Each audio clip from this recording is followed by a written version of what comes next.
Hello students, welcome back to my YouTube channel. Student, आज के video में, आज के सेशन में हम डिस्कस करेंगे आपके सब्जेक्ट बिजनेस एथिक्स में कि क्या क्या क्लासिफिकेशन होती हैं वैल्यूज़ की। ठीक है, तो प्रीवियस वाले वीडियो में स्टूडेंट हम टूल्स पे डिस्कस कर चुके थे, क्या क्या टूल्स होते हैं बिजनेस एथिक्स के लिए।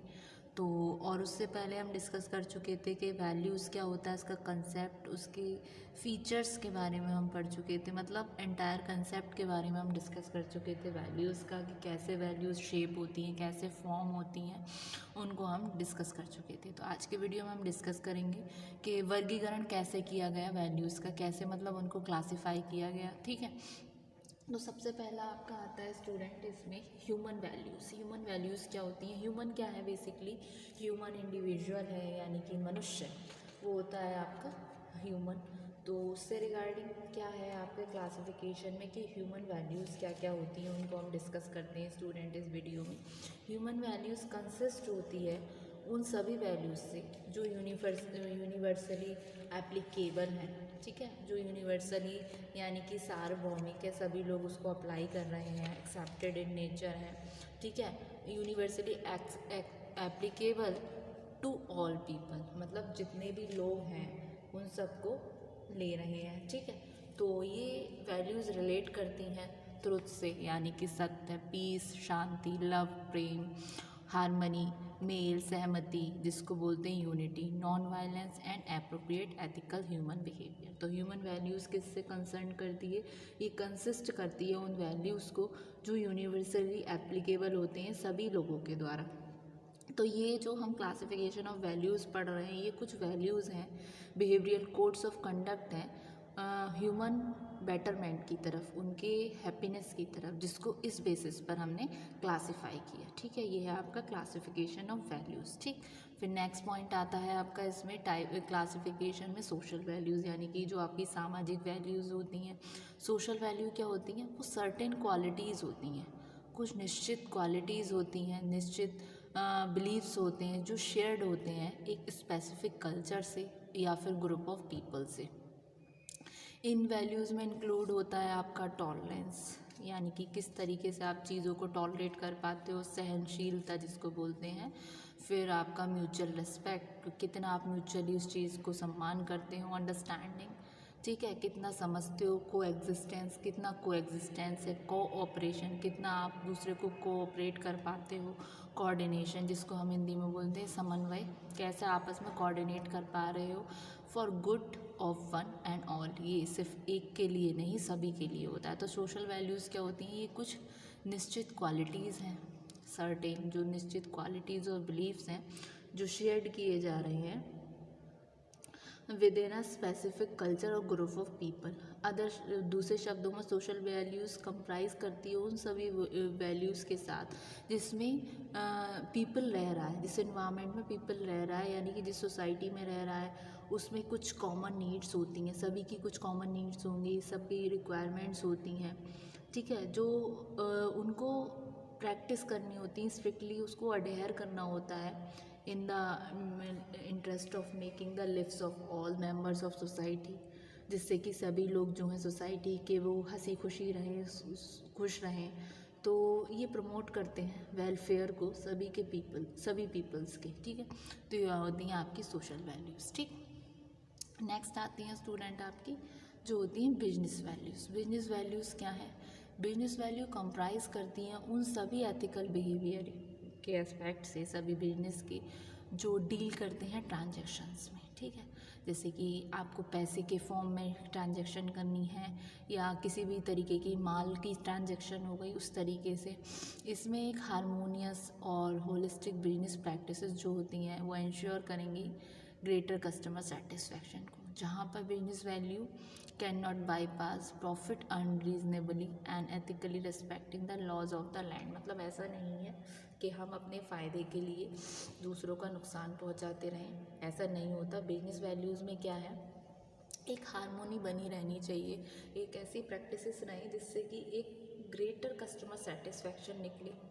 ठीक है, बिजनेस वैल्यूज़ बाईपास नहीं होती, प्रॉफिट अर्न ही नहीं हो रहा, सिर्फ एक प्रॉफिट भी अर्न हो रहा है तो वो रीज़नेबली हो रहा है। ऐसा नहीं है कि हम मोनोपली की तरह मतलब चीज़ें एक बार में करते रहे, एक बार में जनता से पैसा ले लें, ऐसा नहीं है। रीज़नेबल प्राइस पे उनसे चीज़ें ली जा मतलब उनको सेल करी जा रही हैं, तो जिससे रीज़नेबल प्रॉफिट ले रहे हैं। ऐसा नहीं है कि कट थ्रोट कंपटीशन में उनके चक्कर में आके हम जो कस्टमर हैं उनका नुकसान करें, तो ये है। ठीक है, तो business can ethically survive if customer are encourage to thrive. ठीक है, बिजनेस जब भी एथिकली सर्वाइव कर पाएगा अगर कस्टमर्स जो हैं वो एनकरेज करेंगे टू थ्राइव के लिए। ठीक है, तो ये होती हैं आपकी बिजनेस वैल्यूज़। फिर आती हैं स्टूडेंट कम्युनिटी वैल्यूज़। कम्युनिटी क्या होती है? एक तरीके से संघ लोगों का, जैसे अलग अलग कास्ट का संघ हो गया, ये अलग अलग कम्युनिटी बना लेते हैं लोग।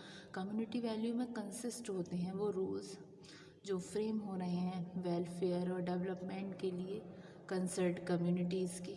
ये नॉर्म्स जो हैं वो प्रिस्क्राइब होते हैं क्लब के द्वारा, मतलब जो क्लब चलते हैं उनके द्वारा, जैसे वेलफेयर सोसाइटीज़ होती हैं उस तरीके से एसोसिएशन, और कुछ पब्लिक ऑर्गेनाइजेशन जैसे कि कुछ एनजीओज़ होते हैं जो नॉन प्रॉफिट ऑर्गेनाइजेशंस होते हैं, नॉन गवर्नमेंट ऑर्गेनाइजेशन होते हैं, वो किसी पर्टिकुलर कम्युनिटी के रिगार्डिंग चीज़ें कर रहे हैं, या फिर एक कम्युनिटी बना ली, हर कास्ट का एक संघ बन गया जो उनकी कास्ट में लोगों को जो दिक्कत है जो तकलीफ़ें हैं उसको सॉर्ट आउट करते हैं, उनके बारे में एक अच्छा सोचते। तो बेसिकली ये क्या है, एक तरीके से समाज सुधारक के रूप में। तो कुछ कम्युनिटी वैल्यूज़ होती हैं जो कंसिस्ट करती हैं उन रूल्स से जो फ्रेम हो रहे हैं वेलफेयर के लिए, डेवलपमेंट के लिए कंसर्न कम्युनिटीज़ की। ये नॉर्म्स प्रिस्क्राइब्ड होते हैं क्लब एसोसिएशंस के द्वारा, पब्लिक ऑर्गेनाइजेशन के द्वारा, और by the committees of panchayats in village and rural areas. ठीक, फिर नेक्स्ट आती हैं स्टूडेंट आपकी फैमिली वैल्यूज़। फैमिली वैल्यूज़ क्या होती हैं? फैमिली वैल्यूज़ इन्वॉल्व करती हैं एक तरीके से बॉन्ड ऑफ अफेक्शन, एक जुड़ाव, एक बॉन्ड अफेक्शन का बिटवीन डिफरेंट मेंबर, अलग अलग मेंबर्स के साथ, चाहे वो न्यूक्लियर फैमिली हो जिसमें मम्मी पापा बहन भाई रह रहे हों, या फिर जॉइंट फैमिली जिसमें दादा दादी चाचा चाची ताऊ ताई सारे रहते हैं, जॉइंट फैमिलीज़, और रेस्पेक्ट टूवर्ड एल्डर जिसमें बड़ों के प्रति सम्मान रहता है। ठीक है, तो एथिकल बिहेवियर जो होता है यंगस्टर्स का towards their parents and teacher and also the responsibilities of parents toward their children are values to be cherish. तो सिचुएशन में जो एथिकल बिहेवियर होता है यंगस्टर्स का, जो छोटे लोग होते हैं उनका किस तरीके से वो बिहेव कर रहे हैं अपने पेरेंट्स के साथ, साथ में टीचर्स के साथ, और क्या क्या रिस्पॉन्सिबिलिटीज़ होती हैं पेरेंट्स की अपने बच्चों के प्रति, ये सारी वैल्यूज़ जो हैं वो चेरिश की जाती हैं, तो वो होती हैं आपकी फैमिली वैल्यूज़। ठीक, फिर आती हैं स्टूडेंट आपकी प्रोफेशनल वैल्यूज़। प्रोफेशनल वैल्यूज़ क्या होती हैं? जैसे आप किसी ऑर्गेनाइजेशन में वर्क कर रहे हो तो उनकी वैल्यूज़ अपनी अलग हैं, इसमें रूल ऑफ कंडक्ट है, मतलब जो चीज़ें चल रही हैं, जो पॉलिसीज़ हैं उसके अकॉर्डिंग ही आप काम करोगे, कंपनी के नॉर्म्स रूल्स रेगुलेशंस के बिहाफ पर। ठीक है, और नॉर्म्स फॉर वेरियस प्रोफेशंस। ठीक है, तो ये होते हैं आपके प्रोफेशनल वैल्यूज़। फिर आती हैं स्टूडेंट आपकी नेशनल वैल्यूज़, यानी कि राष्ट्र की कुछ वैल्यूज़ होती हैं। नेशनल वैल्यूज़ कंप्राइज करती हैं राइट्स से रिस्पॉन्सिबिलिटीज़ से सिटीजन्स की, इसमें इंक्लूड होता है एंटायर गवर्नमेंट यानी कि हिस्सा सिविक ड्यूटीज़ का। नेशनल इंटीग्रेशन प्रमोटेड किया जा सकता है अगर सिटीज़न प्रमोट करें एक्टिविटीज़ को प्रमोशन के लिए, कम्युनल हार्मनी, नेशनल इंटीग्रेशन और understanding between various classes of person belonging to various parts of the country. ठीक है, ये होती हैं कुछ नेशनल वैल्यूज़। ठीक, तो नेशनल इंटीग्रेशन प्रमोटेड हो सकता है अगर सिटीज़न प्रमोट करें एक्टिविटीज़ को प्रमोशन के लिए, कम्युनल हार्मनी के, नेशनल इंटीग्रेशन के लिए।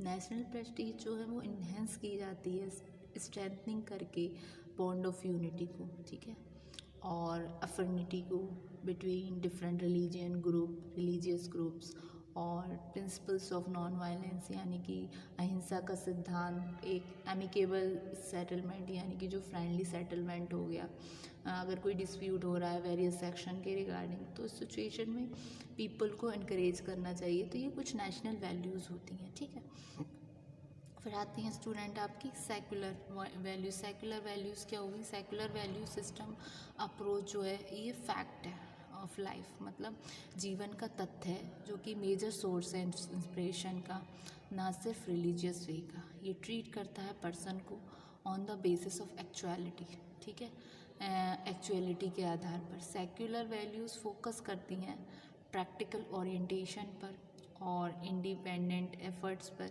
ये एम्फसिस करती हैं कि देयर इज़ नो सुपीरियर और इन्फीरियर कास्ट एंड रिलीजन, मतलब ये इस चीज़ पे फोकस करती हैं। जो हमारा इंडिया क्या है, ये धर्म निरपेक्ष राज्य है। ये किसी एक कम्युनिटी को, किसी एक पर्टिकुलर कम्युनिटी को और किसी एक कास्ट को, किसी एक रिलीजन को प्रमोट नहीं करता। ये क्या है, एक सेकुलर कंट्री है। ये एम्फसिस करता है कि यहाँ पर ना तो कोई सुपीरियर है, ना ही कोई इन्फीरियर कास्ट और रिलीजन है। तो ह्यूमन बींग्स जो हैं, सभी ह्यूमन बींग्स, जितने भी भगवान के बनाए हुए क्रिएशन है, वो सारे इक्वल हैं जो ह्यूमन बींग्स में हैं। चाहे वो मेल है, फीमेल है, सबको इक्वली राइट है, सबको इक्वली ट्रीटेड किया जाता है एक ही सेम मैनर में, ठीक है। कोई बड़ा छोटा नहीं है, सबकी अपनी अलग अलग वैल्यू है, ठीक है। फिर आती हैं स्टूडेंट आपकी स्पिरिचुअल वैल्यू, जो होती हैं आध्यात्मिक वैल्यू। स्पिरिचुअलिटी रेफ़र कर रही है कॉन्सेप्ट ऑफ सोल से, मतलब आत्मा से, आत्मा का कंसेप्ट हो गया। और फीलिंग्स जो हमारी आती हैं इनर हार्ट से, मतलब आंतरिक हृदय से। एक तरीके से ये रेफ़र कर रही हैं उस कॉन्सेप्ट ऑफ सोल को और फीलिंग्स को, what we have in our inner heart. ये थिंग्स जो हैं वो रियली अफेक्ट करती हैं ह्यूमन बींग्स को, जो कहलाई जाती हैं आपकी स्पिरिचुअल थिंग्स, ठीक है। जैसे सदगुरु वगैरह जो हो गए, ये सजेस्ट करते हैं कि कैसे हाई लेवल ऑफ कंसाइसनेस पर और कैसे अवेयर रहें पॉजिटिविटी के और नेगेटिव इफ़ेक्ट को कैसे हटाया जाए अपने एक्शन और डिसीजन से, ठीक है। तो ये होते हैं कुछ स्पिरिचुअल वैल्यूज़, ठीक। तो ये थे आपके क्लासिफिकेशन ऑफ वैल्यूज़। तो होप्स स्टूडेंट आपको ये समझ आया। तो ये हैं आपकी कुछ वैल्यूज़ और फिर बाकी का मैं आपको गो थ्रू कराती हूँ।